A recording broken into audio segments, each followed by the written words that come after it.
Sir?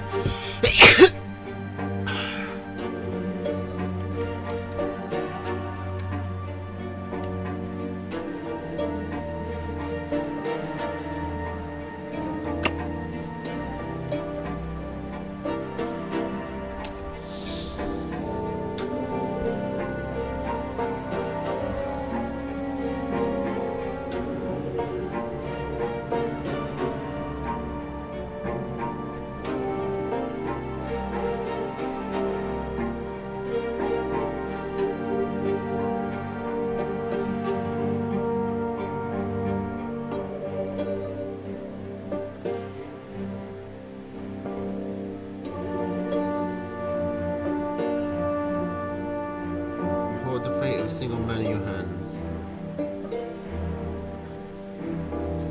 You will follow his life from birth to death. Your choices shall define who Brante will grow up to be. You will decide his personality, his social status, and what mark he'll leave on history. For every step he takes at your behest, Brante's character will change and evolve. Your decision will close some doors for him, but open many others.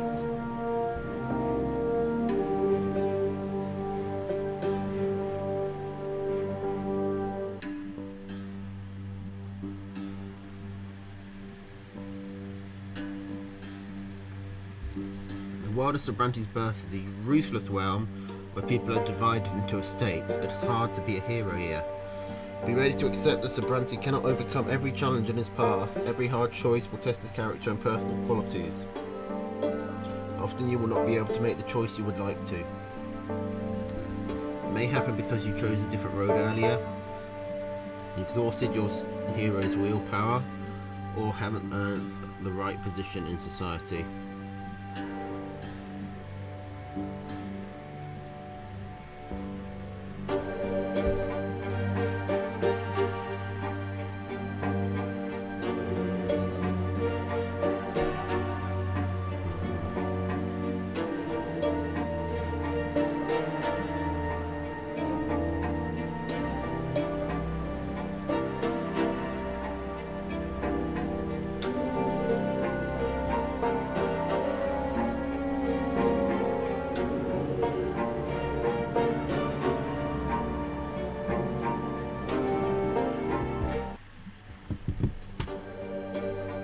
The story of my life remains written on these pages, but my fate has always been my own.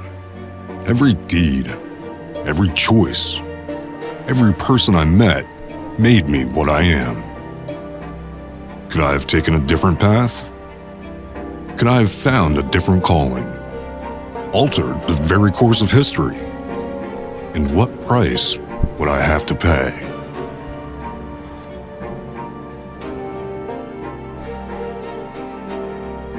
The life and suffering of Brante in times of the fall of the blessed Arcanian Empire. Is it very loud? Your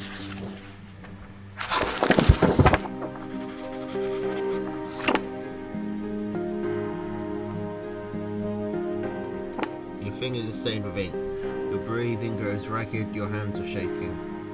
Yet the words begin appearing on the page before you one by one, clinging together to form a chronicle of your life. Who are you, and how did you reach this end? You are born, raised, and lived your entire life in the blessed Arcanian Empire. In this land, a man's destiny is predetermined at the moment of his birth. Whether human or Arcanian, nobleman, priest, or low-born commoner, all blend into the divine will of the twin gods. And each life is naught but a single cog in the universe's immeasurable machine. The memories come flooding back. They engulf you as a merciless wave, binding together days that are thrice dead and gone. The dreams of your childhood, your adolescence, your youth spent in the capital. Years of peace teeming with life, and a war drenched in blood. High ranks and lowly deeds, opulent palaces, secretive city backstreets, fields of battle, and faces. So many faces of the people you held dear, the people who walked this road by your side. Such was your life, now exposed by ink erupting onto the page. With your every step you sought to change the world as you saw fit. The choices of your upbringing, the path you carved in your youth, the fruits of your struggle, the consequences of your sacrifice. All of it led you here, to the end of your time, and every choice had a price. Now, years and years later, the crossroads of your life echo in your memory. The pain and joy, inextricably intermingled. Could you have taken a different path, chosen a different calling, found a different place in the world? You had the power to alter the very course of history. Now, on the verge of death, you struggle with doubt, seeking answers to the last and most crucial question of all. Your life. Of all the paths in life, why did you walk this one? Did you choose your own fate, or was your life shaped by forces beyond your control? What determines a man's destiny? Okay, so we've got the man itself, the world around him, a higher power, or there is no destiny. The man himself. You can hear Death's footsteps drawing near. You square your shoulders and take a deep, full breath. You have found your final answer. What is destiny other than a long chain of your own actions and decisions? No matter what happened in your life, you always had a choice. You lived the life you deserved. Only you can answer for it. But are you right about this? Is it all true? To learn the truth, you will have to return to the very beginning, remembering every step you took along the way. On the pages, the story of a man named Pimp Brante will live once more. Perfectly normal name. Perfectly doesn't ruin it. Okay, so childhood, adolescent, youth, peacetime, and the revolt.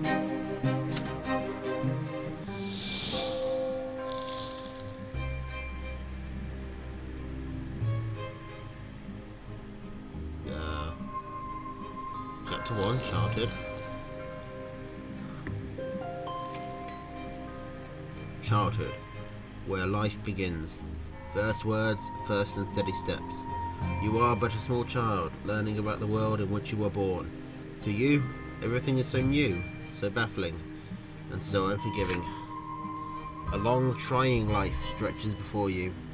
So many feats and faults, so many fateful choices to come.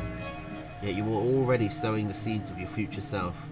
You are learning to live and survive in this world, looking for a place within it to call your own, choosing your future destiny. Who will you grow up to be? In chapters childhood, you will live through years coming of age. By the end of prologue, you will determine the fate and future occupation of your hero. Only in adulthood will he start to influence the world around him. Who will Pimp Brante grow up to be? Childhood, the fencing lessons. Dare to study fencing like your father, even though you have no right to it by birth. Conditions, more than 4 determination. Beyond, as a small child, you suffer your first death and rebirth. Insight, you experience an insight when your mother tells you about the ways of the world and the lots of its inhabitants. You challenge the sacred order and attempt to seize a noble lot with a capital L. Do I know what my stats are? 0, 0 perception, 0 determination, 0 willpower, but I am ready for action, for what it's worth. I am lowborn, I am 0 years old, and my occupation is growing up.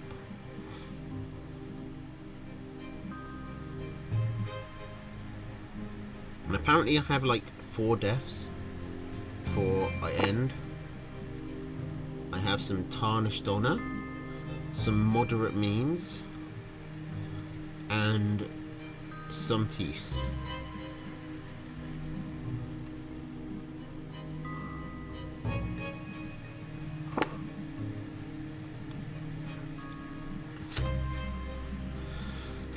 I'm indifferent to my grandfather, who is a senior judge.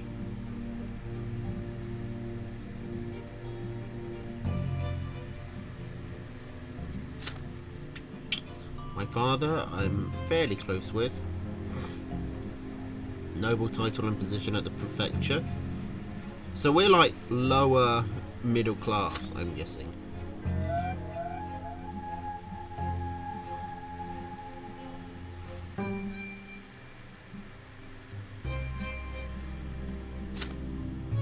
Illegitimate daughter of your mother, Lydia. She has never met her real father. This is... oh, my ex... ooh. She's dead. Okay. Let's go back to where we... how do we go back?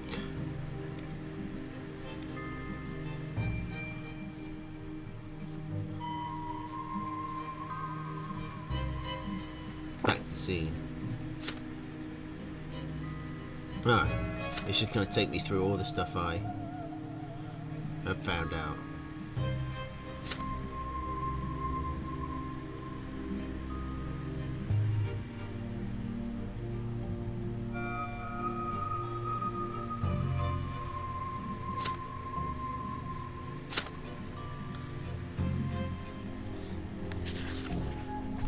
Okay. First there was nothing, no time, no sensation. Nothing but darkness and void. But then a will breathed life into nothingness. Matter and spirit were set into motion. History began its march. It was your turn to enter this world. You are lying on the back, blinded by bright white light. You are not alone. Above you tower the colossal figures of those who created you. You are part of them and they are part of you. Between you, blah blah blah blah blah. It hurts to breathe. You let out pain in the form of a desperate scream. Your creators extend their hands towards you. There are 2 of them. They are united. You can already feel their differences within you, struggling against each other. The first is soft and emphatic, wise and merciful. The love that emanates from it wraps you head to toe like an invisible blanket. The warmth from it is never ending. Second is strong and powerful, commanding and noble. It is harsh but fair, a beacon of guidance, a force of protection and merciless punishment for every misdeed. Yet there is also a third. It is like a shadow barely seen behind them, yet already pulsing with an unbreakable will to live. It is a very will to live that is growing now ever stronger within you. A soft open palm, a strong closed fist, a lingering distant shadow. You struggle to loosen the swaddling clothes wrapped around you and extend a tiny hand into the world. 1 perception, 1 determination, or plus 10 willpower. Alright. Okay. Now this is the biggest number. This is the first proper decision we've got to make. This is the biggest number, but I feel like these are probably worth more. And I think I'm going to want determination. I don't know. Personality. So I guess I'll go for the highest number. Willpower and personality are pretty similar. Go for determination. Go for the fist. The fist is stiff, coarse, and even unpleasant, but his firm hands belong to your father. A tiny newborn, you are helpless before the full-grown man. Your little arm practically challenges him and his strength. And he accepts the challenge. Your father's fist opens. His hand strokes your little hand gently, if somewhat awkwardly. It is a tender gesture, a glimpse into something you'll seldom let show in years to come.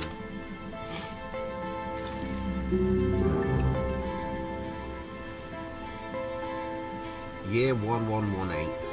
Your life in this world begins. How will you live it? I don't really want to let you do the choices, and I feel like that would take forever. At least not on my first playthrough. On my first playthrough, I want to see what I can actually do myself. The Christ's father, by his holy breath and strong cold hands, he visits you early. Hello there. Your mother's tender voice, however, follows you day and night. My, you're growing so quickly, my child. There are 2 more children in the family named Stefan and Gloria. Gloria sings songs to you. She often dresses you in tight clothing and gently holds your hands as you learn to take your first steps. Stefan likes to sweep you up and pinch you and toss you into the air. Oh look, this is your brother and sister. Yay, you're my little brother. We're gonna play together. But I'll always be in charge because you were born a commoner. Be quiet, yo! He doesn't understand yet. Come on, baby Pimp. Let's go play in the yard. It is hot outside. You grip your brother's hand with one hand and your sister's with another as they help you walk down the giant stone stairs.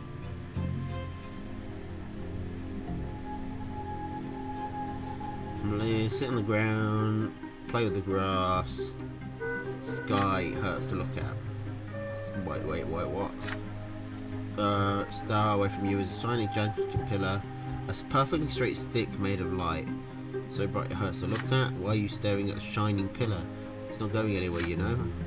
Hey, I want to play hide and seek. What was my voice for him? Hey, I want to play hide and seek. He's just a little baby. How's he gonna play? Then you hide him, and I'll try to find both of you. These voices are bad. I already feel I've got to do better than this. You have no idea what they're talking about, but you support them with happy cooing. It's strange but exciting. Stefan and Gloria glance at each other. And your brother walks to a big tree, closes his eyes and starts shouting something. Gloria takes your hand and walks you through the yard.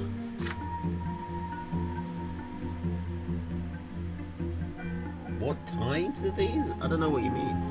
Behind some thick bushes by a wall. Crawling with bugs.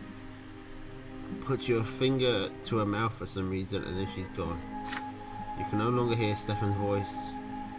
Gloria is nowhere to be seen. You feel cold. The bugs are no longer fun to play with. You've been sent here for a long time. Nobody checks on you. Do they forget about you? Do they abandon you? I can crowd idly for 10 willpower, or find your way home, or sit there and wait. Shall we? Okay, shall we go for determination or perception? I feel like these should be the other way around as well. I feel like finding your way home is the perceptive choice and sit there and wait is a determined choice, but I feel like I'm going for determination. I'm just going to double down.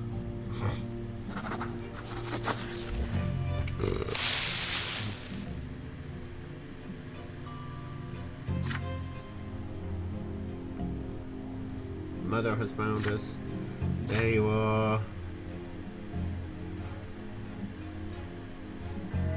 Your brother and sister stand behind her, clearly feeling guilty. Gloria is in tears. Stefan is staring at her feet. You hug Mother tightly. She is here now. We are active. I've been reading a lot of One Piece lately, so I'm basically just going to do whatever I think is going to make me the most loopy-ish. Another memory, you're in a list, still a child, but you can already talk and run around on your own today. So you're on your own phone. Everyone's quiet. Mother takes your hand and brings you to your sister Gloria. My son, today is the great descent. We honour the day when the twin gods descended to us. We must spend this day in reverence to the gods. You are too young to understand, so just do everything your sister says for now. Gloria takes you to the playroom. There are no toys, no chairs. Even the carpet has been taken away. Nothing but a bare wooden floor. Today we are not allowed to go to any other rooms, and we'll be eating nothing but gruel and stale bread. On the day of great descent, everyone must be where they belong. It's quiet, unusually so. Muffled voices from beyond the door are all you can hear. You're sitting on the cold floor, confused, with no idea what to do.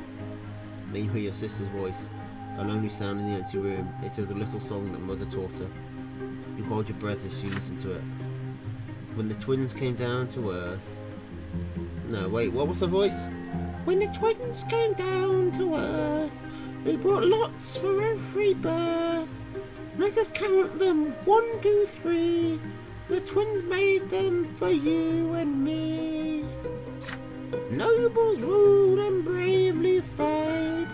They protect us with their might. Priests work hard to understand.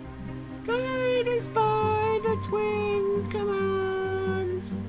Common people work and toil, always patient, never spoiled. Leave your lot where you were born, to the day when you pass on. Know your lot and know the prayer, for the twins see everywhere.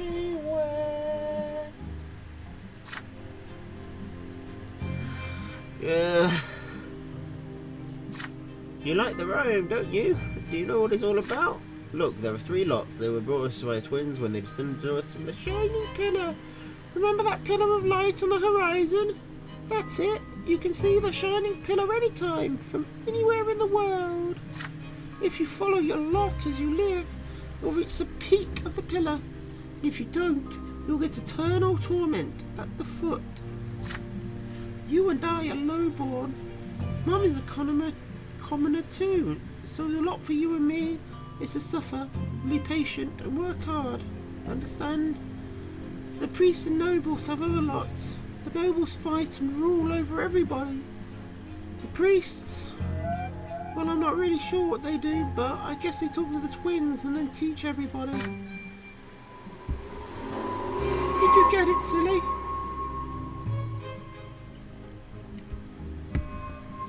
She shakes her head and keeps singing the song over and over.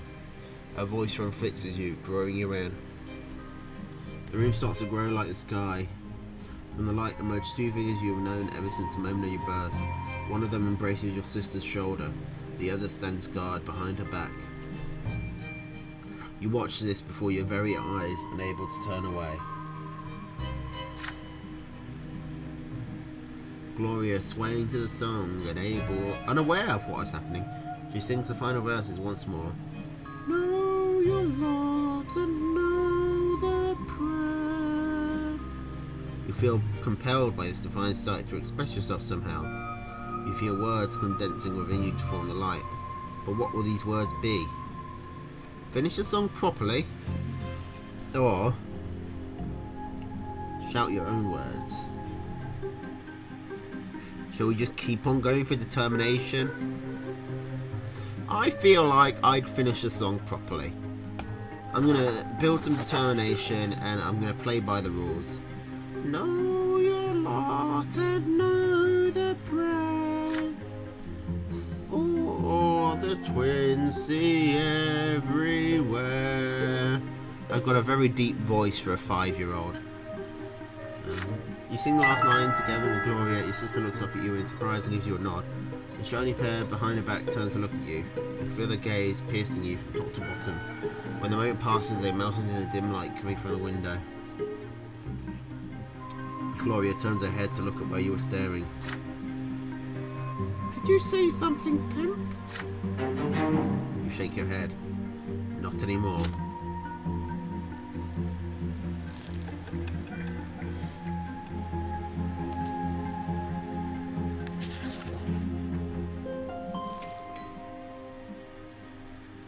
You are starting to understand more and more what the adults say. Your family is an unusual one.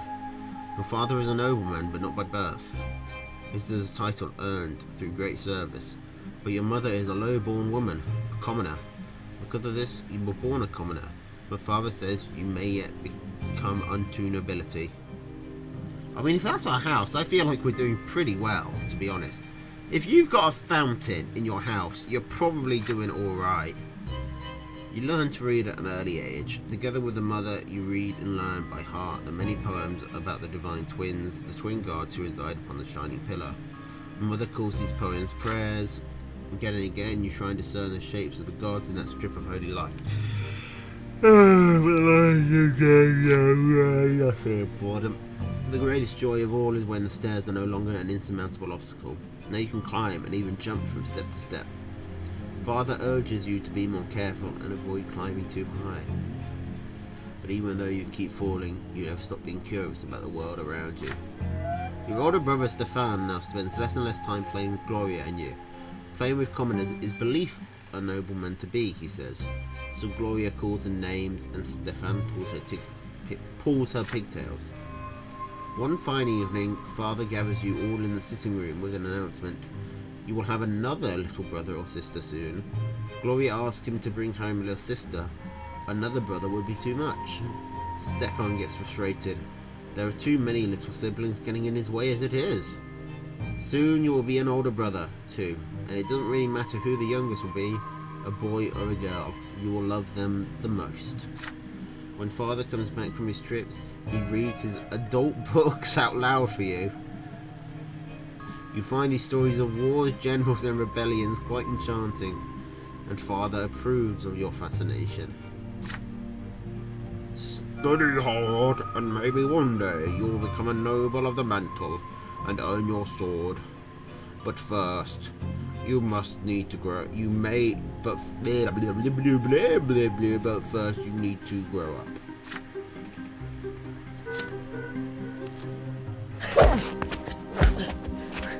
Yeah, adult books is kind of a weird way of phrasing it. You keep staring at the carpet under your feet. You are both ashamed and proud, and it feels odd. Scratching your hand stings a little. Stefan is singing next to you, sniffling from pain. Your brother was training in the yard with a wooden sword. You wanted to play with him, but he ended up getting angry and throwing the sword at you. The stick hit you in the shoulder. You picked him up and hit him with it. Your mother's shoes walking to and fro on the carpet. You do not want to look up. You would rather not see her angry. She's not just gentle to you these days. Why did you hurt Stefan, Pimp? You stammer out an explanation. He hit you first. You just sitting back. What was the brother's voice? Oh no, I don't remember. I don't remotely remember. Oh no, he pressed.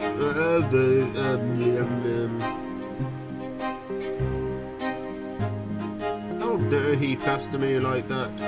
When I grow up, I'm gonna hit you with a real sword. That's basically just my voice. Oh, blah, blah, blah, blah. Her voice is stern, and yet you can still feel her concern for you.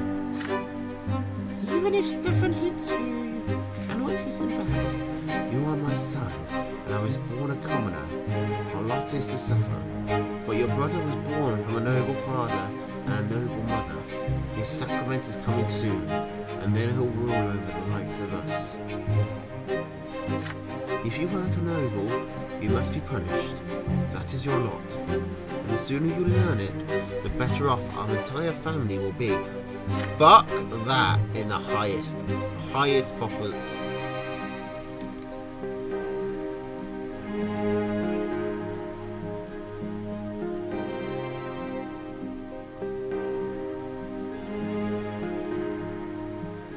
I kind of want to just accept punishment.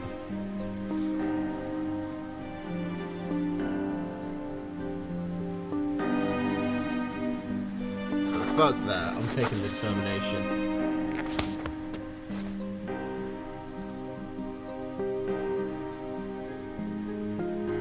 You break out of mother's arms and start screaming. You're innocent, you cry, and if he hits you, you'll hit him back. All fear and shame are gone. You stand up straight and stare defiantly into mother's eyes. Her expression grows bitter.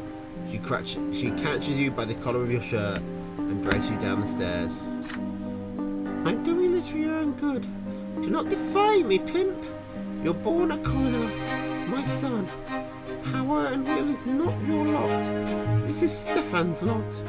He'll become a noble soon. Life for you and me is humility and suffering. You'll have to accept it.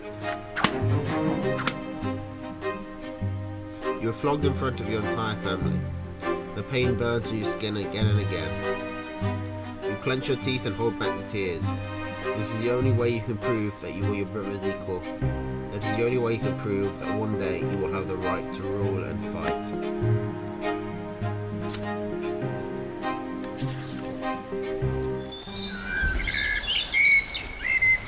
Mother mostly stays in her chambers now. With each passing day she grows heavier and her features get rounder. It gets difficult for her to walk, but she still smiles all the time. One day she takes your hand and puts them on her big belly, and you feel a movement deep inside of her. You'll have another brother or sister soon. Gloria takes you on walks through the yards now.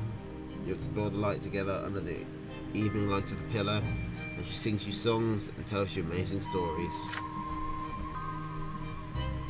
Towards her voice. Hey, Pimp! Do you want to hear a rhyme? I wrote it myself. But if there's even a bit about you, but don't tell anyone, okay? Yeah, damn right, we can still be noble. We kick our brother's arse enough, we fucking earn it. Writing poems and songs is only for nobles. Fuck that. If Mummy hears about it, I'll get flogged. Remember how you got flogged for hitting Stefan? Oh, that was still not talking. Our judge is my second father. In the past, I had another. Mother says the twins are great. Says we should not fight our fate. Brother loves to jump around. Please don't fall down on the ground. See, I wrote a little rhyme. Please don't tell them it is mine. But today your sister is nowhere to be seen. She promised to take you to the old pond and show you the red floats that lives there, but then she vanished.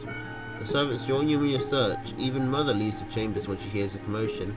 Finally, you find Gloria in the far corner of the garden. She is holding a quill and sheets of paper covered in poetry. Mother becomes angry the moment she sees it. She looks through the poetry and her face grows dark with rage. Gloria is standing before her, wringing her hands and looking for an opportunity to run, but there seems to be no escape. What is this nonsense, Gloria? We talked about this. You were told to take care of your little brother. You are absolutely not allowed to entertain yourself with this writing.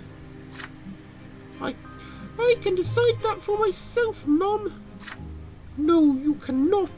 It has already been decided by the gods. And he is not a little brother anymore. He doesn't need a nanny. And I need some time alone to think for myself. I'm not hurting anyone. You are a commoner and a future wife. It's time you learned how to properly care for children. Had your disgraceful former father kept me in his house, you could have been born a noble. But that is not our fate, and you are absolutely forbidden from ever spoiling paper and wasting it again. Mother grabs Gloria formally by the hand and takes you both into the house. The scribbled sheets fly into the fireplace. Gloria sobs violently. You are a bystander to the scene, unsure of how to act. Complain about your sister. That gives me determination. What? What is that logic? I need 2 perception to write poems for her.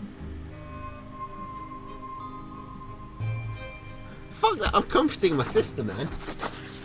Fuck my mom. Fuck the system. Mother leaves. The last of your sister's poetry burns away in the fireplace. You walk up to your crying sister and take her by the hand. None of this is her fault, you say. What Mother did is wrong and far too harsh. Gloria sniffles before speaking. But I did leave you all alone. You're not mad at me, really? I mean, to be fair, she does leave us alone a lot. The 2 instances we've been with her, she's left us alone, and one of which we were barely able to walk. But we nod in reassurance. Gloria embraces us. Pimp, you're the best little brother in the world. The 2 of you make a little deal. She promises to tell you when she wants to be alone, and you promise to protect her and her secrets. Always. We got sympathy. But we lost willpower. We do kind of need that. We're at -5 willpower. At some point, we're going to have to take the easy way out.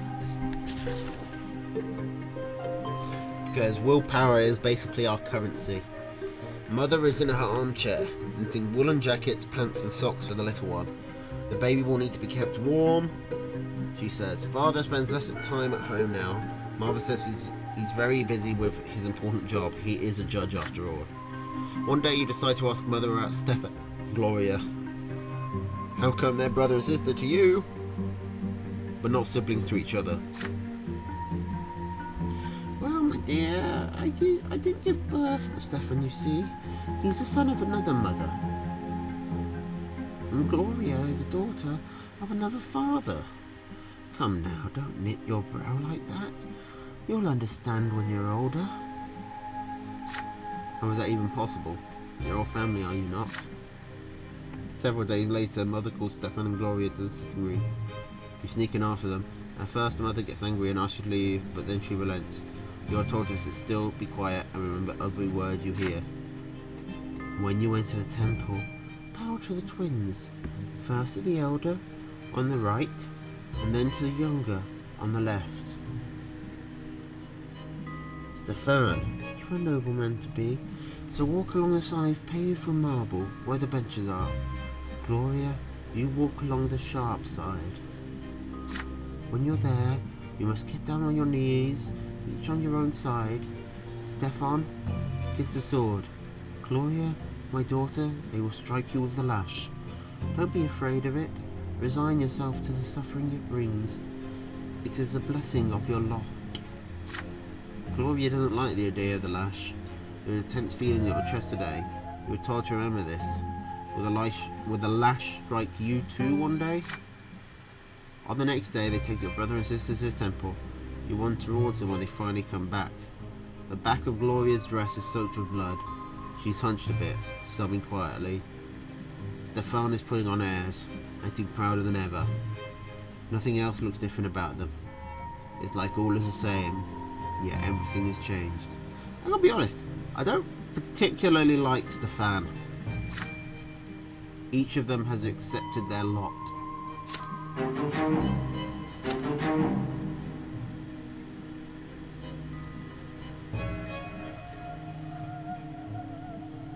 Our family has disagreements.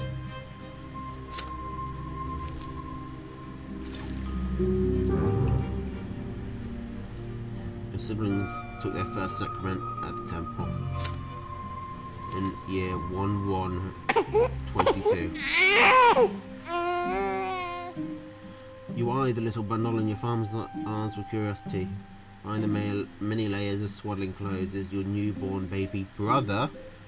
Mother is glowing and smiling with joy. Stefan and Gloria are also here, all excited. You promise yourself you're going to be the best big brother in the world. You never hit him. Oh no, the two of you will play together and tease Stefan together and help Mother together and go on so many adventures together. It feels so strange to be an older brother. Just the other day you were the youngest in the family, but everything is different now. Your parents name your little brother Nathan, and Mother spends day and night by his side. And Nathan cries all the time, day and night. Mother barely gets any sleep.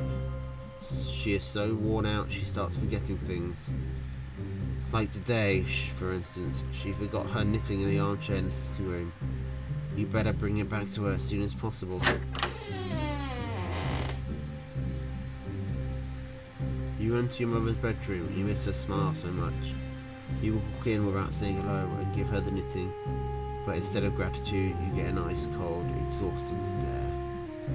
Nathan is also there, screaming all the time. Go away, Pimp. You're bothering me. She spits his words out through her teeth. You look at the bawling newborn. She can't even get a minute of respite. Enough already. Why are you coming? When are you going to stop? I just want some peace and quiet. Mother leaps across the room and starts shaking Nathan with malice in her eyes. His cries get even louder. She looks so tired from his never-ending screams. She seems to be within an inch of smashing against the wall. Somebody has to do something. You're scared for your mother right now, but you fear for Nathan's life and more. I'm going for the determination.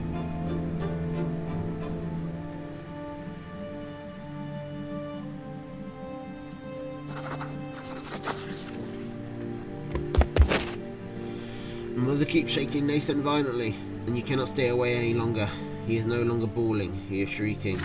Just leave me alone! But then out comes your voice so loud it drowns out the crime. No, it's not Nathan's fault, Mother. I'm just tired.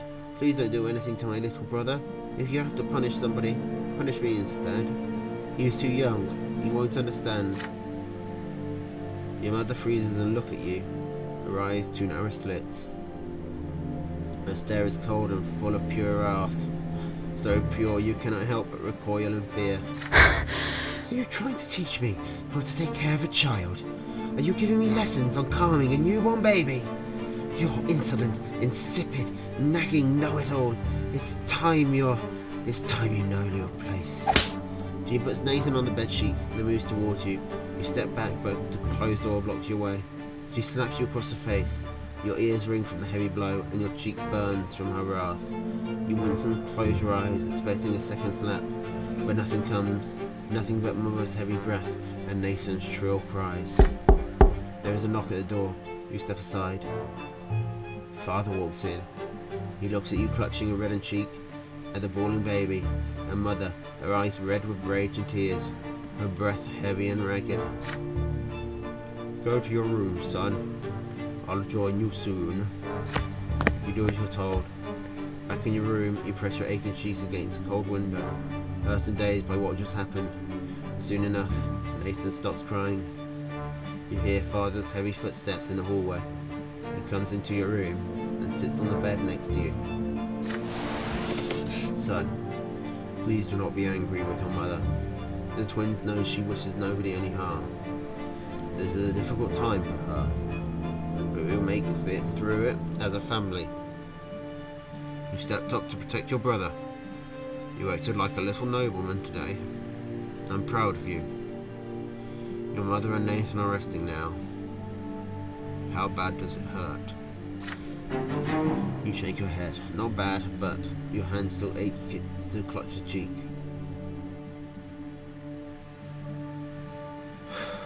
Your father embraces you with a sorrowful smile and gingerly pats you on the head as you press your forehead into his housecoat. Things grew calm now, and the trouble has passed, and you're quietly happy.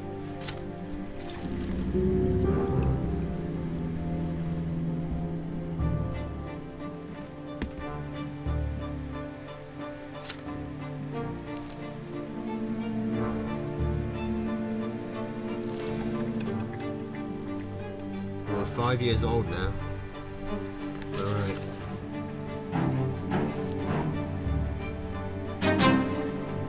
Father's sword. What? Your father is not working long hours. You often see him spending long stretches of time in the backyard practicing his fencing. You're allowed to watch, but that is it. You are forbidden from touching the sword, let alone from actually learning how to fight with it. It is a new day today. Your father has been busy in his studies since early morning. Your mother took Gloria and Nathan to the shops. Your studies aren't done for today. The house is empty. You spot Father's sword hanging by the yard door. He must have left it there by accident after a training session. You deliberate at first, then grab the sword with resolve and run outside. At last you have a chance to see it up close. It is a small sword, used for dueling, heavy and devoid of any ornamentation. You recall that it was made specifically for him. The weapon is difficult to handle. Its heft is the palm of your hand shake.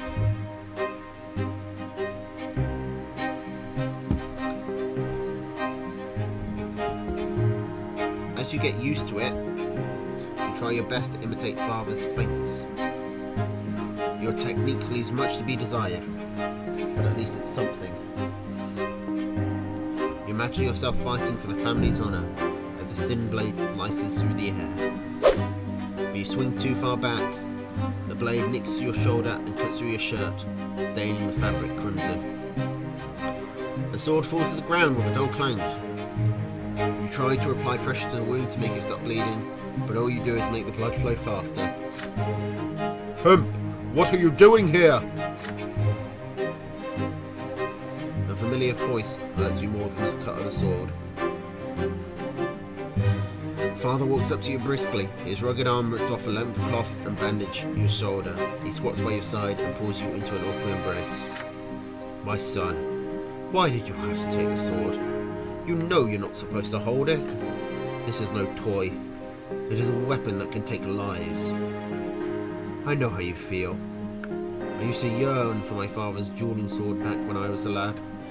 One day you might have a chance to earn the right to carry a weapon. But first you must have patience and study and become a noble.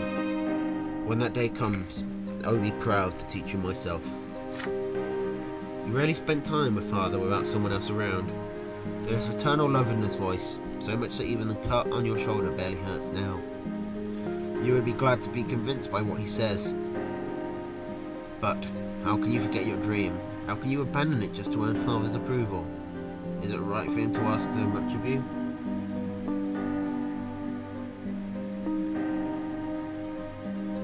I think it's something like we did like that move, and we poked ourselves there. Something like that. I'm not sure.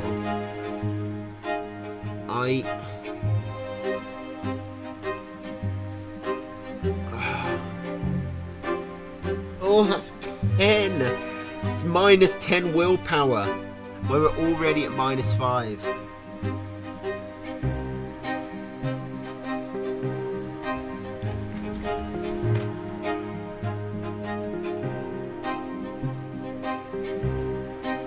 But getting that extra few years of learning in could possibly, like, that could help us. That could save our lives at some point. Like, at some point there's going to be a choice that is like, oh, test your fencing skill.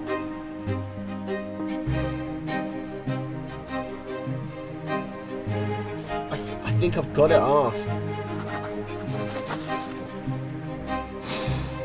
Father's inquisitive look presses you for an answer. It takes you a long time to muster enough courage to speak. You beg him to teach you how to fight, at least the basics. It will certainly come in handy in your future. It will be your first step towards becoming a nobleman. Now it takes Father a long time to respond. He's about to speak, and you expect a refusal, but he says nothing. He draws a sharp breath again, but remains quiet. And finally, he offers you the sword. But remember, Pimp, you are not a warrior, not yet. You will study this like you study your lessons. He teaches you the first lesson right away. You learn to dodge attacks. There are several times when the tip of the blade cuts the air dangerously close to your nose. It is scary and difficult, but you manage it. We need some willpower, man. From that day forth, Father teaches you the foundation of sword fighting in great secret. Use your passion for tree climbing to explain the cuts you received during training. Soon you learn how to hold your own in duel, but will you ever need this art in real life? I'm hoping 0 willpower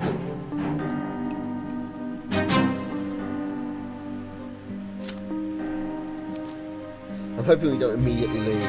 Next time we get plus willpower, we have to go for it. We have to go for it.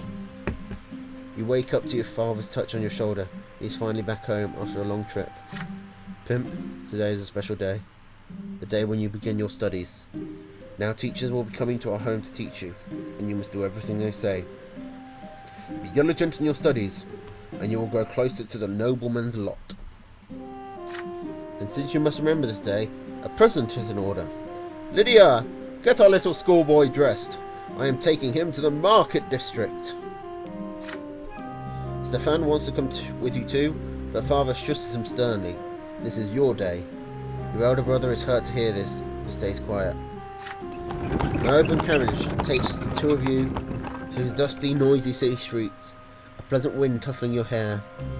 Your city is called Anziot, that you already know. It is one of the largest cities in the entire empire. There's a big shadow on the street.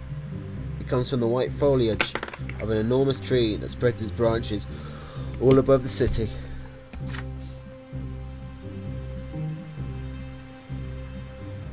My son, did you know that the silver tree grew from the blood of our God's own disciples? It has been growing here for hundreds of years, right in our city. It cannot be damaged or burnt. Not even the clergy know why. The carriage comes to a halt by a small shop next to a city square. You run there and freeze by the stalls in excitement. The shop is packed with dolls and figurines and toys. You've never seen so many at once before. Have you chosen your present yet? Father asks. You have. You want the Holy Order set, which includes several figurines of the Empire's greatest warriors of all time. You rattle off everything you know about the Holy Order. They were the ones who aided the Emperor's own forces in seizing the province of Magra and storming our city. That's how we joined the Empire. We want the Lego set of the fucking people who conquered us. That's fucked up. We are fully brainwashed. Very well. War isn't your lot for now, but maybe these toy soldiers will teach you to think like a general. We will lead them into battle and study military strategy. Go ahead, take your present. Having said this, Father turns away to examine the books. You run to the box of toy soldiers, delirious with excitement, but there's a fancy-dressed boy in your way. He's about to take your warriors for himself. He elbows you aside and reaches for the box. Anger overcomes you, and you push him from behind. Your opponent falls to the floor. The rich boy screams so loudly everyone in the shop hears it. He hit me, he hit me. A tall tower of a man looms over you. This is the boy's father. But then you feel your own father's hands on your shoulder. What happened? You press against father, your mind more at ease now. He will protect you. Yes, you shoved the boy to the floor in front of everyone, but he tried to take your present for himself. Father turns you around to face him when he hears his words. Is this true, Pimp? Did you strike the son of a nobleman? That's minus. I guess. I can't deny my guilt. For 10 willpower. No, that just feels wrong.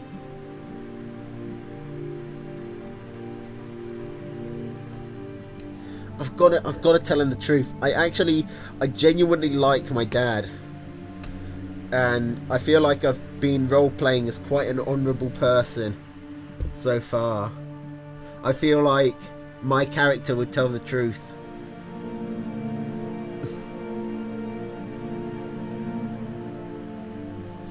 Like, if my mum was asking me, I'd probably take it, but I gotta tell the truth, man. It isn't fair to blame you without letting you speak too. You didn't want to shove the stupid boy, he was the one who shoved you first. But the younger nobleman, the boy's father, will not let you finish. Nobody cares a whit for your so-called truth, you little low-born. The law is the law, and your punishment is due.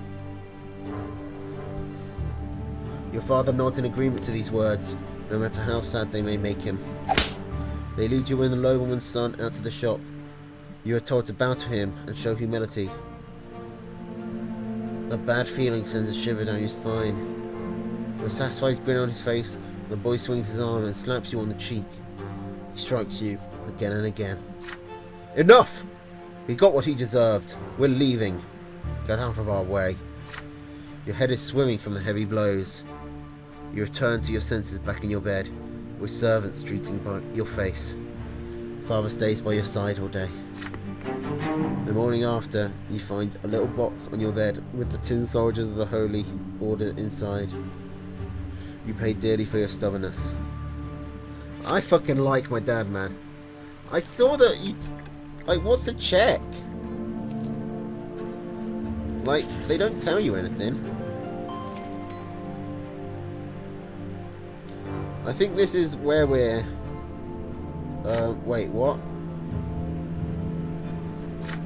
I don't think I can check those things at the side right now. Today, Father... I think I might have to wait till the next choice. Today, Father ordered the dinner table be brought out onto the yard. For the first time in months, he's home, outside of the confines of his always locked study. He spent the entire day playing with Nathan and you, discussing various matters with Stefan, now an adolescent, and walking in the garden. What happened to Gloria? And now, a dinner under the open sky. Your entire family gathers together, with Father at the head of the table smiling. He asks each of you about your studies. Nathan climbs up on his knee and recites a counting rhyme in a funny sing-song voice. Stefan mentions that his fencing teacher praised his accomplishments. He rises from the table together with father to show his skill in a practice duel. Next comes Gloria's turn. She stands on her chair and recites a lengthy prayer by heart. Mother showers your sister with praise. Father chuckles quietly, hiding a smile in his moustache. When your turn comes, you recite all the ranks in the Legion, from common soldier to high commander. Stefan listens to you with a skeptical look on his face. Night slowly falls, but the servants ensure that the yard is well illuminated. You don't feel cold in the dust tonight.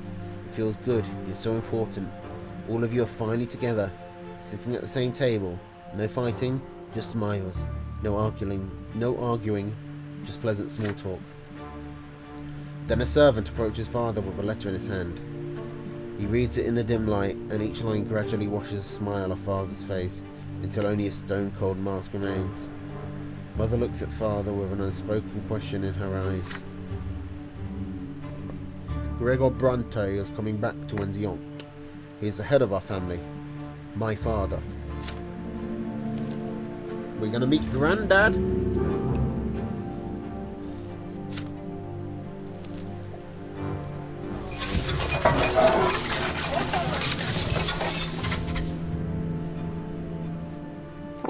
Okay, so we're 6 years old. We're lowborn. We're still growing up. We have one perception, six determination, and -10 willpower.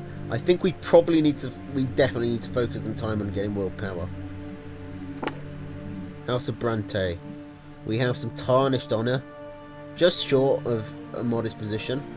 We have moderate means, a bit shy of affluence, and unity, we're just short of peace. So we're a bit dysfunctional, but not too much. And Stefan is the heir, who is completely indifferent to us.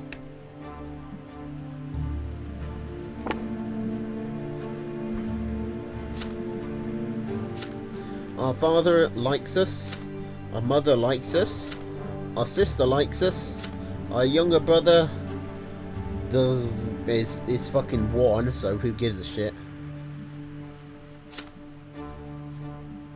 Our older brother does not give a shit. And our stepmother is dead, so, you know, who fucking cares?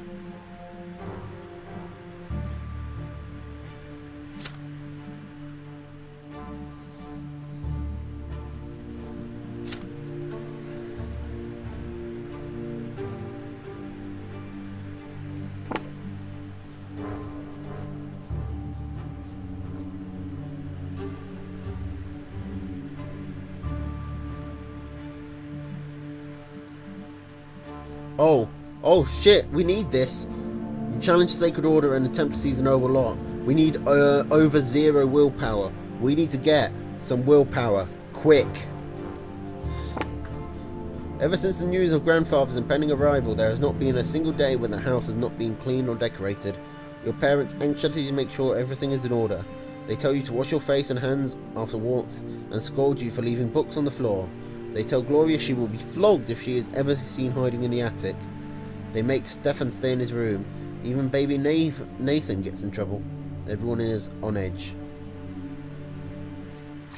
Then one day, grandfather arrives. It is a grim day, so hot your neck is sticky with sweat. Father, mother, Stefan, Gloria, you and Nathan, the entire Brante family stands on the porch in front of the house. The house servants lined up behind you. The carriage arrives and out steps a tall, gaunt old man with a heavy walking stick and a heavier gaze. You cringe instinctively.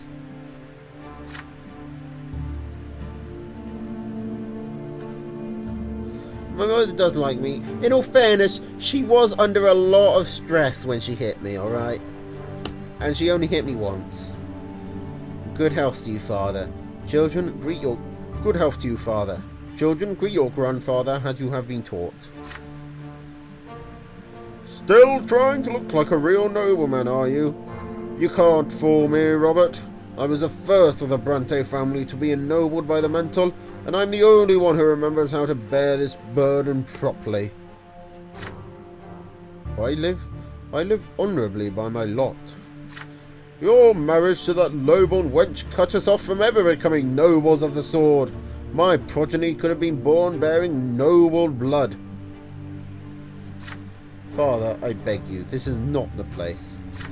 Grandfather eyes him with scorn and walks into the house, the entire family following close behind him. I have been away far too long. The entire house is a mess. This is an insult. How can you live in such a pigsty, Robert? The servants have grown far too lazy, all thanks to your comer of a wife. I warned you, did I not? And yet you did as you saw fit. And the children, what do they know of tradition or honour? They are being raised in a virtuous family, Father. And now you're speaking like a lowborn who's content to live in humility. Twins willing, now that I am here, this will not happen again. I am taking your oldest son to the capital. I see you cannot provide Stefan with a proper education, so I will correct your mistake. Your brother's fate has been decided, just like that. Father does not object. He orders the servants to prepare Stefan for the journey. Stefan freezes in place, glancing at grandfather and father again and again. The latter puts a hand on his shoulder reassuringly. Grandfather's lips are a tight line, white with contempt. The house is examined, room after room. Everything grandfather sees is showered with scorn. He scoffs at a crease on a blanket in Nathan's crib, in Mother's bedroom. He mocks Gloria's knitting in her room. The door to your room is next. What is this, Robert? Tin soldiers in your younger son's room? He was born a commoner. I won't have him daydreaming of battle. Grandfather seizes a box containing the tin warriors of the whole Holy Order. Your father stays silent. Anger and fear boil within you. This is your big present from the first day of your studies. It means so much to you. But what if he's right? What if you need to prove your right to command the toy soldiers first? Grandfather shakes his head in disapproval and shoves the toy box into the roaring fireplace. If you wait too long, they will melt in the flames. Strike grandfather. Up one death! Determination, perception, and death. Burst into tears, lose willpower, and lose relations. Don't know why I do that. Rescue the toy soldiers. I get +1 relation and +1 determination. Why the fuck would I not do that?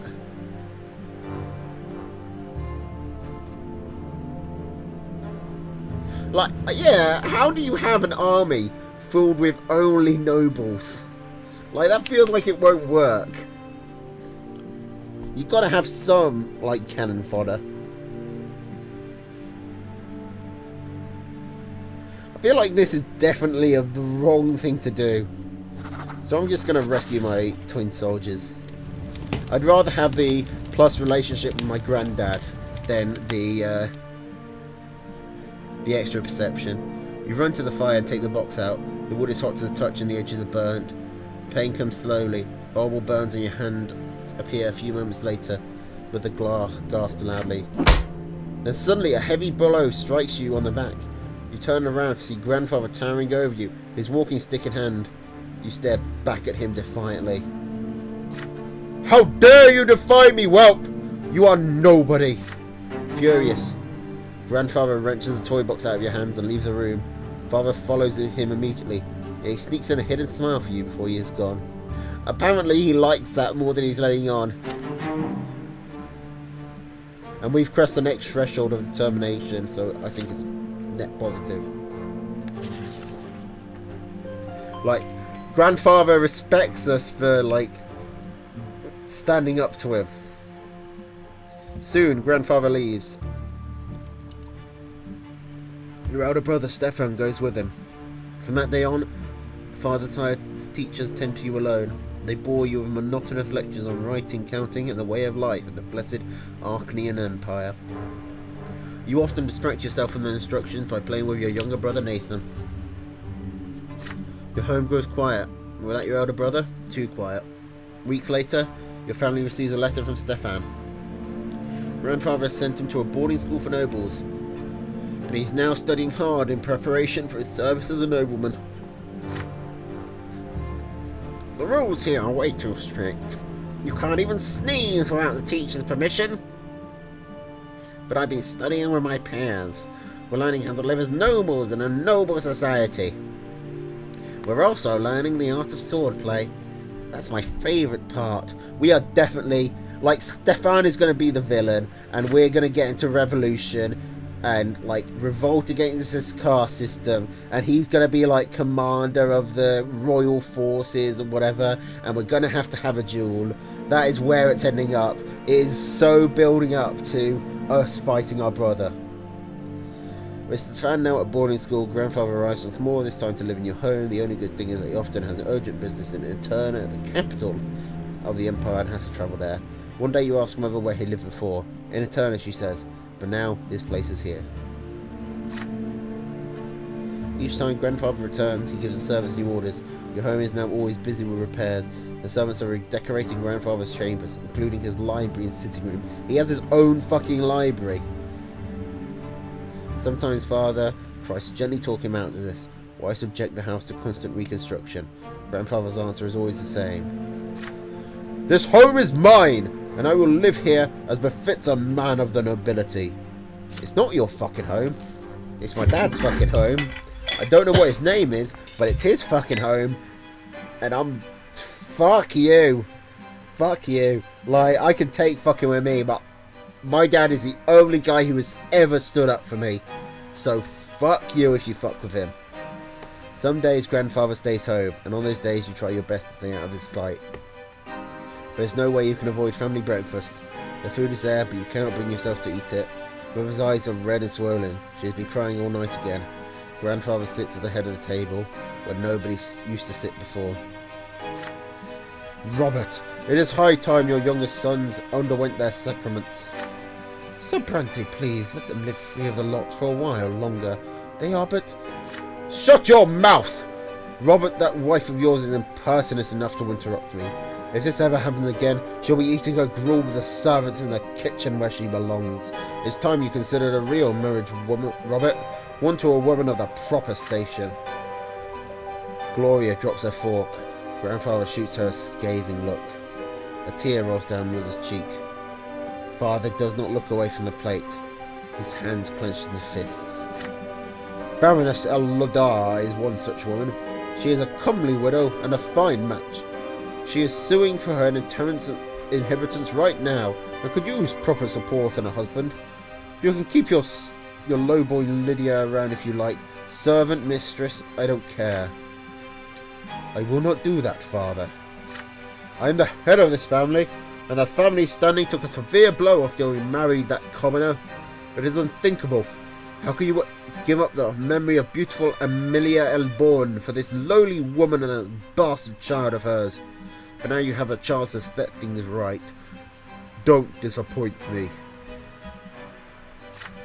Father nods curtly, trying not to look in mother's direction. Father, I wish to see Stefan.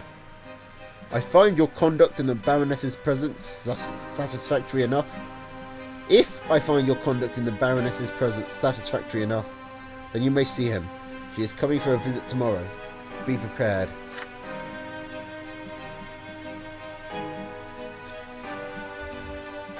Grandfather wipes his mouth with his napkin, throws it onto his plate and leaves.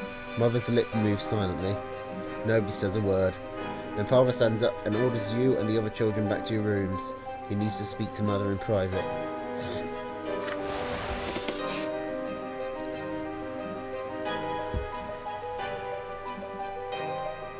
Father comes to your room before bedtime.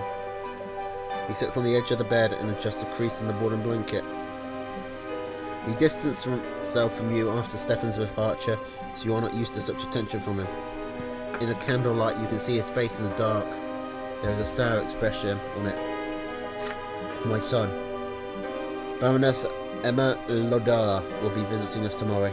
Please be polite and treat her with respect. Nathan will do as you do. I want this dinner to be as immaculate as possible. Don't let me down. The next day, Mother starts dressing you and Nathan for the coming dinner. You see red all around her eyes. She has been crying, and for a long time. It hurts just to look at her. Nathan starts whining quietly.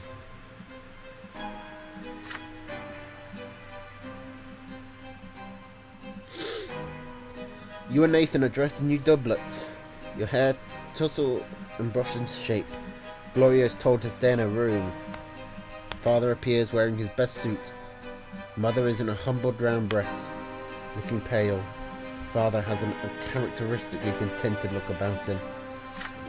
You hear the sound of wheels and hooves against the cobbles in the yard, then a pair of dainty heels come clacking. The antechamber is completely quiet, and still, fearing grandfather's observant eye, the door opens. You see your guest, a beautiful dark-haired woman in a dress of elegant deep blue. Father takes a hand over Lady Eldar and kisses it, showering her in compliments. Grandfather's face is beaming in her presence. No one even bothers to introduce Mother. Baroness, allow me to introduce you. Robert's sons, Pimp and Nathan Brante. Frankly, it's his eldest, Stefan, who deserves the most attention, but currently he is studying in Eterna with other young noblemen like himself. It is my hope that his younger sons will also make me proud one day. Grandfather eyes you with a probing look. How will you act in front of the Baroness? Will you accept her here next to your mother, your father's rightful wife? Demand that Mother, about reputation. I need perception above 4. Maintain your composure, that costs willpower.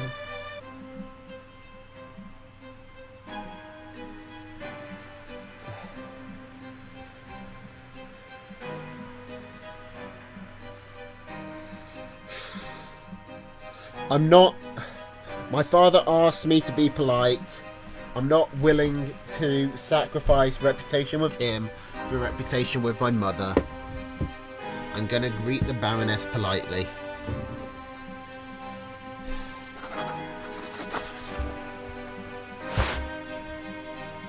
You follow father's example and kiss the Baroness's fingers gently.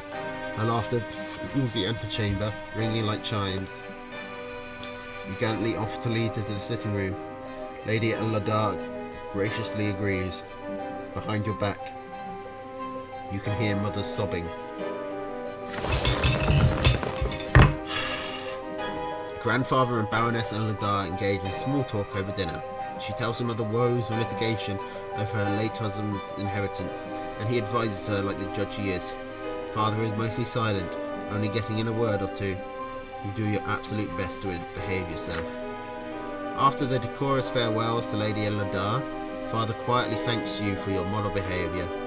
The morning after he leaves for Eterna with Grandfather to visit Stefan, Mother spends almost an entire day in her bedroom.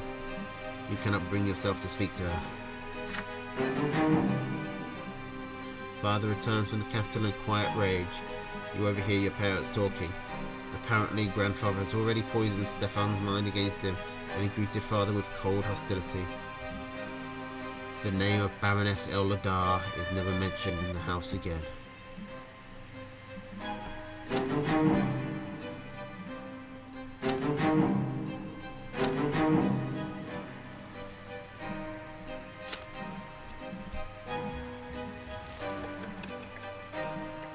We need willpower before we get to adolescence.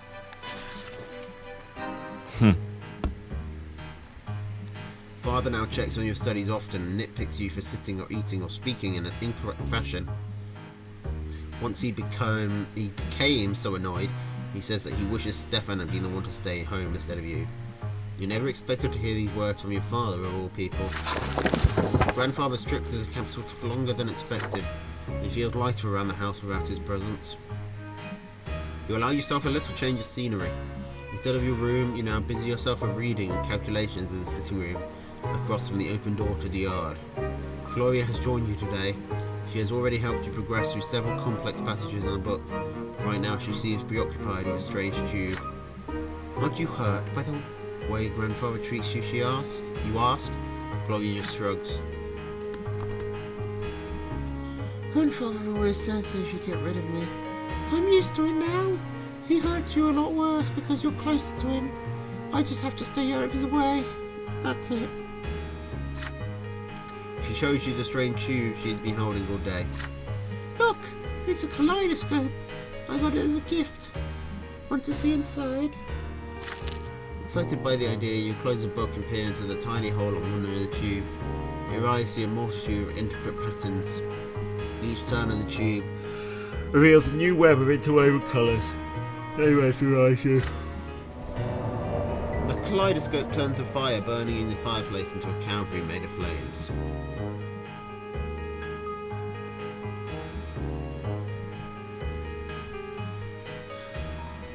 You are riding at the front of a fiery horseman, ready to face the enemy. Grandfather's face emerges from intersecting lines and you swing the kaleidoscope like a sword, cutting it in half.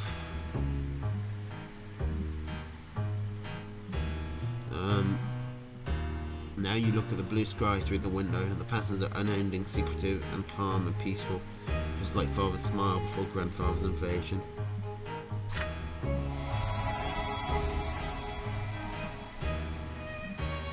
Hang on. I've got to put this phone on charge, otherwise I'm going to run out. Bear with me a sec.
Sorry about that.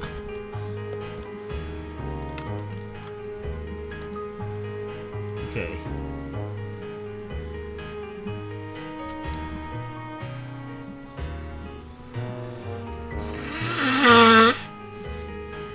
I'm still kaleidoscoping. My sister's left you long ago. The books are abandoned. The time slips away unchecked. But you're still busy peering into the kaleidoscope. Order emerges from the chaos before your eyes again and again. But you cannot preserve it, no matter how you try. You're caught in a conflict. There is so much that can be done with this kaleidoscope. Should you take it apart or ask Gloria how it works, or keep adjoining patterns that shows you? You still have lessons to do today. Well, I can't do that. I can't do that. I have to do this, and it gives me the thing that I'm looking for. So I guess I'm skipping studies today. You continue peering into the ever-changing patterns the kaleidoscope offers you. They become truly interesting when you point at the shining pillar gleaming in the sky. In your mind's eye, one battle follows another, filling your ears with clanging steel and the neighing of horses. You are leading the Imperial Army now. Everybody's so proud of you. Grandfather says you are better than Stefan, and then your father's stern voice cuts your daydream short. You lost all track of time. It is evening now. How did you get your hands on this boy? It's Pimp. Why aren't you studying it? Giving it to me. You will have double the lessons tomorrow. Okay. Well, but that's fine. It was worth it. Grandfather's visits are no longer cause from fear and panic in the house. He's become something you are used to, something nagging, yet not unordinary, like a splinter or a stain on your trousers. The tension still remains, however. Sir Greg was the same for everything in the house. It is so palpable, it almost stings for real. Your lessons with the tutor are done for the day. You are walking down the stairs when you spot Gloria peeping into the sitting room through a slightly open door. You sneak upon your sister and tap her lightly on the shoulder. She is startled. Oh, it's you, Pimp. Look, Sir Gregor's eating something. Grandfather is sitting on the sofa, flipping through a book with one hand and reaching for a glass bowl with another now and then. Inside the bowl you see candied fruit, a sweet confectionery forbidden to common estate, like all sweet things. Your grandfather's face shows no pleasure as he keeps consuming the high-born treats. The clock strikes 3. Grandfather rises from his seat, puts away the bowl on the shelf, and leaves for the yard. He always takes a walk in the city at this time. Gloria nudges you with your elbow and looks at the candy bowl when you look at her. The first emotion you feel is fear, but next comes curiosity, and it is stronger. Stefan used to boast that the candied fruit tastes incredible, and now you have a perfect opportunity to try it. You try candied fruit first. The sugar starts to melt as soon as you put it on your tongue. It's so sweet. You've never eaten anything as good as this. You take the whole bowl off the shelf and give it to your sister. She takes the fruit and brings it to her mouth carefully, like a rare treasure. There's something on stairs. Footsteps accompanied by the knocking of a walking stick. You have no idea why, but Grandfather's back. You quickly hide behind the sofa and pull Gloria after you, but she is frozen in place with the bowl in your hands. The door advances. Grandfather's menacing figure glances on Gloria. His hand seize her arm. You squalid, ungrateful, low-born child! How dare you bite the hand that feeds you? You and your trollop of a mother would be sleeping in a ditch if it weren't for my spineless son. The sweet and pleasant things in life are for the noble estate, not for the likes of you. Did you forget your lot? His hand swings and hits Gloria on the cheek. She falls to the floor right next to where you are hidden. Her fingers glisten with the warm melted sugar that brought you here. Grandfather advances again, his walking stick ready, but then he sees you huddling behind the armchair. Please don't hurt him, Sir Brante. It's all my fault. You tried to stop me. You can already see a bruise on Gloria's cheek, and so it's only the beginning of her punishment. Gloria's caught red-handed, unlike you. You can still avoid your punishment. What is it then, milksop? Did you try the sugar too, or were you trying to stop this piece of filth like you said?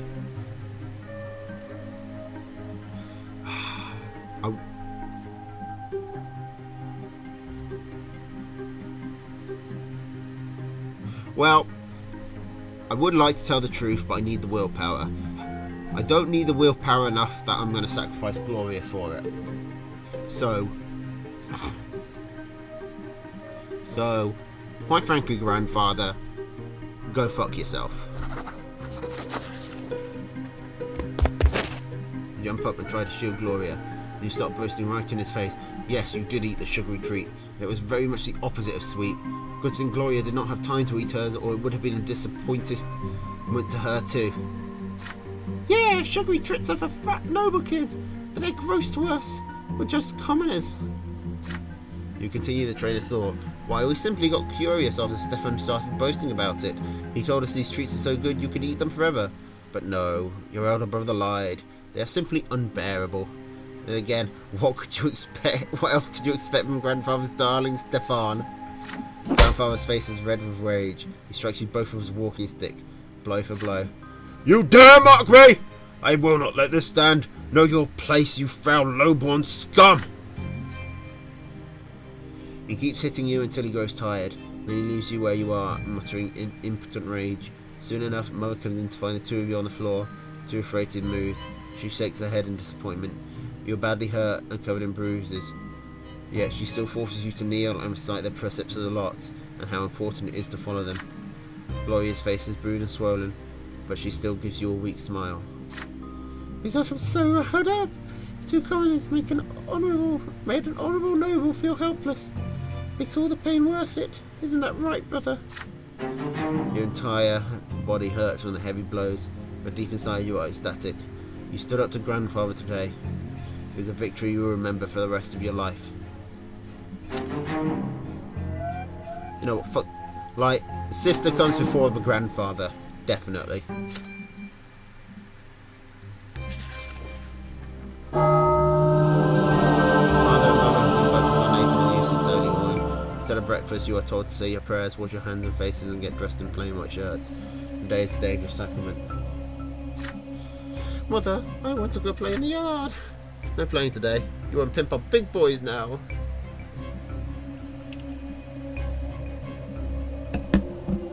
It's time for you both to have your first sacrament.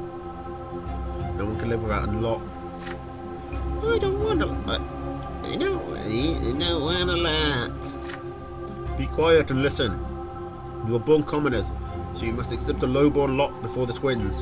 When you grow up, you will get a chance to earn a noble lot. Father and mother take you to the carriage. Nathan is hungry. He starts whining. Grandfather is the last to get in the carriage. His eyes are on you and your brother, looking for every fault.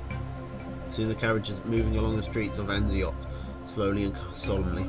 One more turn, you see the colossal white buildings marked by two massive pillars. For the first time in your life, you are turned to the church of guards. You enter the gate and walk under the splendourous dome of the church. The church hall is divided into two halves. They are drastically different from one another. The floor on one side is rough and jagged and covered in dried brown spots, while the floor on the other side is made of smooth marble.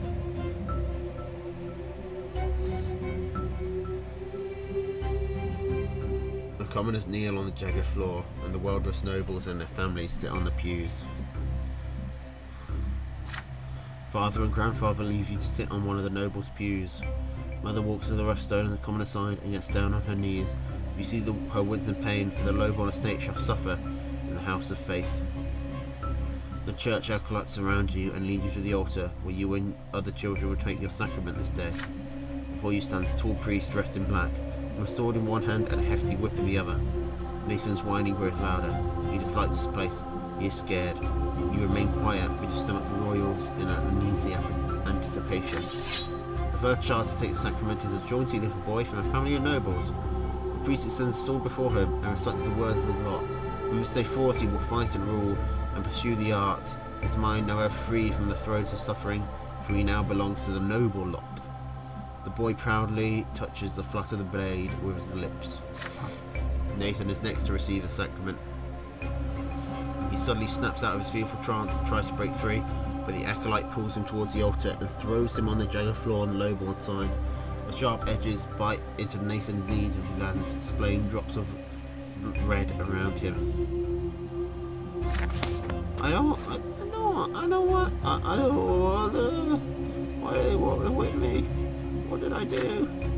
You try to break free and run to Nathan's side. You want to give him courage and protect him, but the acolyte's grip on you is too firm. You feel utterly helpless. Your little brother has to face the world all by himself.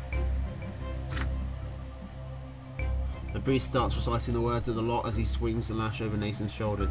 From this day forth, Nathan, thou shalt endure and work and suffer. Thou shalt be ardent in thy labour, and humble in obedience to thy rulers. And now cometh thy first true suffering, which thou must accept with gratitude. The lash cracks. It strikes his right shoulder. It strikes his left shoulder. The blows are so powerful that Nathan falls to the floor. The priest tells him to rise. He has received his lot. Nathan gets on his feet and drags himself towards Mother, his knees torn and blooded, his spirit broken. It is your turn. Your feet will not move. You can barely muster enough strength to walk to the altar. You get down on your knees and feel the sharp stones below. Sharp stone, your clothing cannot protect you. Your skin begins to burn. The acolyte forces your head down. You feel the lash being drawn above you, ready to strike. The priest's words are for you now. This is thy sacrament. Thou shalt work and endure and suffer. Thou art about to receive thy first true suffering by the sacred lash. Dost thou accept thy lot? Accept it. We lose a determination, gain a perception. Raise your head. We gain 5. Catch the lash. Gain more determination. Kiss the sword. That actually makes Gregor like us more. I think I'm going to go for that. And it gives us determination. We got our willpower just so we could do that. We might as well do it.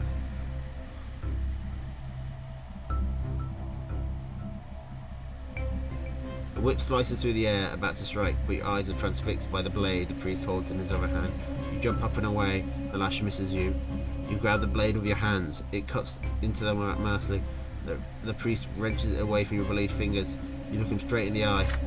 I am Pimp of House Brante. The priest freezes in shock. You seize this moment to pull the sword closer and kiss the smooth, cold blade. You hear cries of outrage among the churchgoers.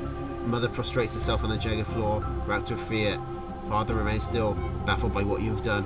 Your grandfather looks at you intently, as though truly seeing you for the first time. There is a semblance of respect in his gaze. Because our father, he works his way up into nobleman. So our grandfather, he's got to, like, have some pride for us wanting to do the same thing. You're forced back to the commoner's place at the altar. The acolyte seizes you by the arms and legs and keeps your face bent closely to the bloody, jagged stones of the floor. The lash strikes your right shoulder and your left shoulder. You are told to rise. You are a commoner. Mother takes your hand and leads you outside the church. Once you're outside, she scolds you for being insubordinate and bringing shame to your family. Nathan holds your hand as you walk, his tearful face a mixture of confusion and awe as he looks into your eyes. But do not feel as though you have made a mistake. You did what was right for you. Both of those are 0. Well, this is actually less than 0, but I've nearly got full determination. I am very determined.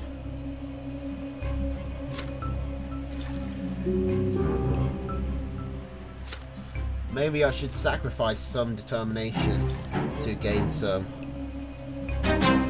willpower or some perception. The mark left on you by the sacrament takes a long, long time to heal.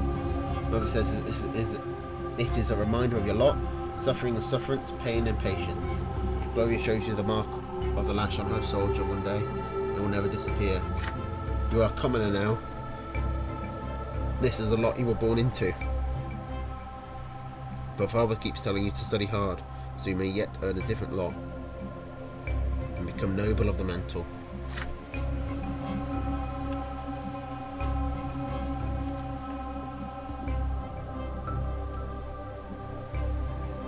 You recall the past with warm sadness. When Stefan still lived with you, when he wrote to you for a time shortly after he left. Now he thinks it beneath him to write to the commoners in his family.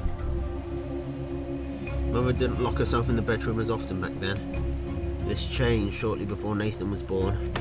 But most importantly, you missed the time before the terrifying figure of your grandfather was constantly looming over you. You learned the true power of the lot only after the head of the family's arrival. In grandfather's eyes, no commoner deserves to be treated with kindness. Is this just him, or is it the way of the entire world? The very thought makes you queasy.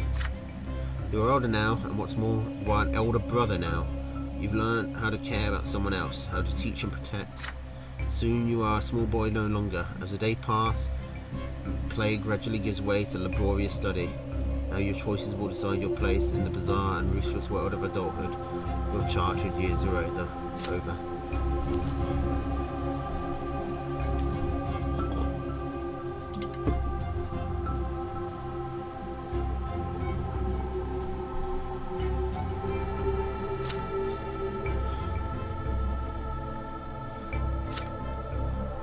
No deaths, but less than no willpower.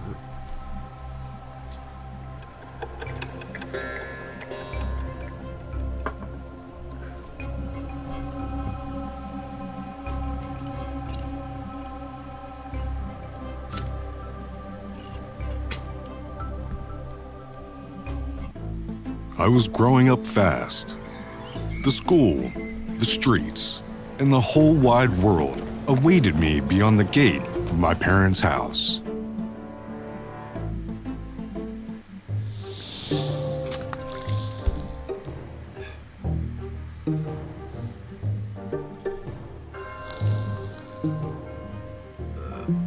I'm thinking of ending the stream pretty soon. You've lived in this world for 8 years now. 8 years is not an adolescent. As you grow older, life grows more complex. The world of your childhood is limited to your house and family, but now the world is expanding. It also includes your neighbourhood, the nearby houses, the street of the ancient city of Antionot. A question now looms over you, growing more pressing with each passing year.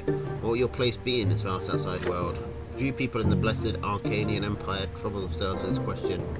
It's not within a man's or woman's power to choose. Their destiny is predetermined by the birth and those who bore them. And yet your peculiar blood has granted you a choice. Your father is a man of nobility, a worthy example in matters of duty and honour. Your mother is a commoner of lowly estate, humility and patience made flesh. And your skies ablaze day and night with the light of the shining pillar, the beacon of the clergy. Your back bears the mark of the lash. Will you accept the drudgery and suffering that is the lot of the lowborn for your entire life? Will you follow in the footsteps of your father and your father's father, and fight for the right to serve the empire as a noble of the mantle? Perhaps will you follow the twin God's words and offer spiritual guidance to others? The answer lies out there in that vast, terrifying world. What awaits you beyond the walls of your home? Okay, so we need 4 ingenuity to discover Gloria's secret society. We need at least 4 nobility to find out about our brother's Stefan's secret love. We need to participate in the ritual to join the blood tide, whatever that means. And we need over 4 spirituality to do something with Nathan. I mean, Gloria is the one we want. Gloria and Blood Tide are the 2 I'm going for, so we're going for ingenuity. Meet a girl, an epiphany, save Sophia.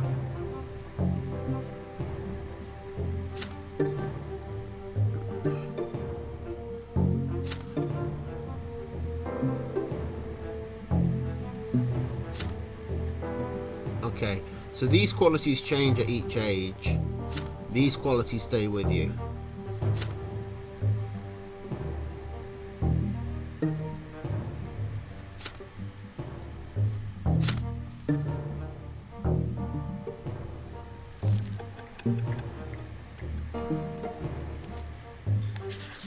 I think I might need to go to sleep. I'm getting a serious headache. I'm seriously getting a headache. Like, badly.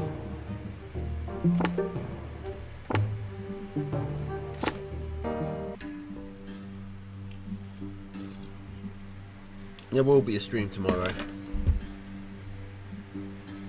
I probably won't stream this again. I'll probably play it off stream.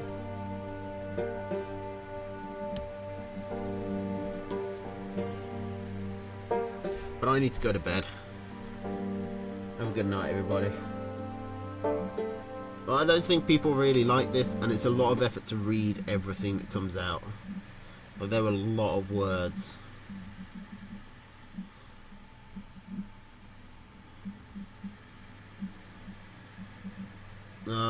Okay, maybe we'll find time to try and actually go through it. Seems like the type of game we can go through once. If you're really invested, I'll try and find time to actually go through it. Anyway, for now though, I need to go to bed. Have a good night, everybody, and thanks for coming. Toodles.